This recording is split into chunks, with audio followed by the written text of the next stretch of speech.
Over the holidays, I posted on social media about getting up super early. I could not sleep and going into my living room and turning on the Christmas tree and looking at the Christmas tree, and there's two presents in there.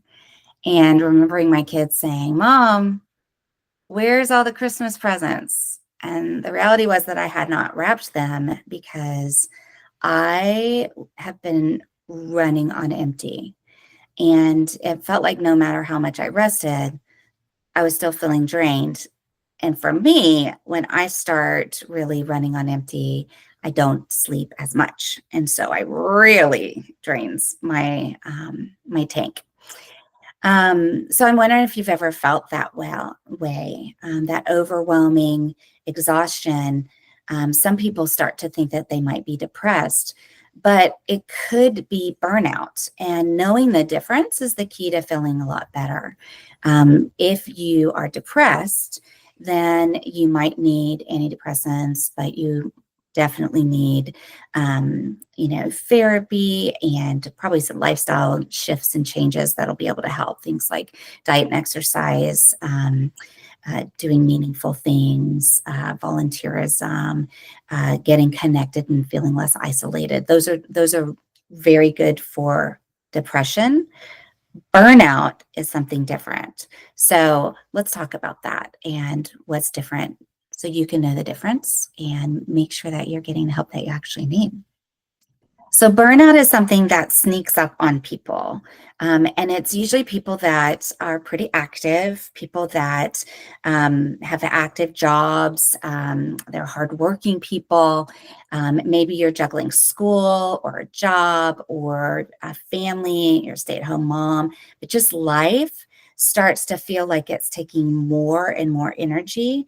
And the things that you loved feel more like chores, right? Like my example with the Christmas tree, I love wrapping presents. I'm one of those crazy people. My mom hates wrapping presents, and she would literally give me all of her presents, and I would happily go and just wrap all of the presents because to me, it's just a fun exercise, and you make something beautiful, and people are excited about it. It's a fun thing for me to do. So for me to be like 4 or 5 days before Christmas, and I don't have a single Christmas present wrapped, shows that it's feeling more like a chore, this thing that I love, right? So burnout is tied to specific stressors, right? Like work or school. It's tied to those things that are kind of task oriented. Depression, on the other hand, seeps into everything. So burnout leaves you exhausted. Depression leaves you hopeless. Both are hard, but they're not the same. So if you are feeling like you're burned out, then it's not because you're weak or you're failing, right? Like there's just a limit to how much that we can do. And you've been working so hard without enough support or without enough breaks. For me, over the Christmas holidays, we had 1 week shorter than we normally do between Thanksgiving and Christmas. And I just underestimated how long things were going to take and overestimated how much I could do. But that's basically what happened. I was doing too much, and I was not taking enough breaks, and I was not allowing myself to enjoy the things about Christmas because my to-do list was so high. So one of the things that I've learned to do that's been very helpful that I wanted to share is to start to realize that burnout is actually my friend, because I can get too caught up in my to-do list. And burnout, when I'm starting to notice that I'm not even enjoying the things that I normally do, and everything is just starting to feel exhausting, it's like my body's way of saying, hello, right? It's time for a break. And if I listen to that little nudge, then I don't get sick.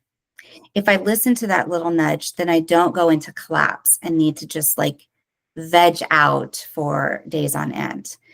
If I listen to that little nudge, I can shift my to-do list, prioritize it, ask for help, and be able to reset more often. So The takeaway from today is to start small. Take 5 minutes today to do something that's just for you. Maybe it's a meditation, maybe it's a walk or listening to your favorite song or just sitting quietly.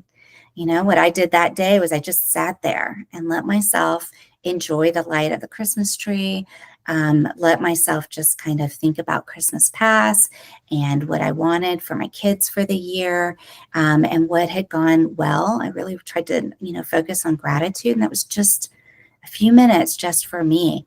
And it really helped shift my priorities and ask for help and shifted things for the rest of the time before Christmas.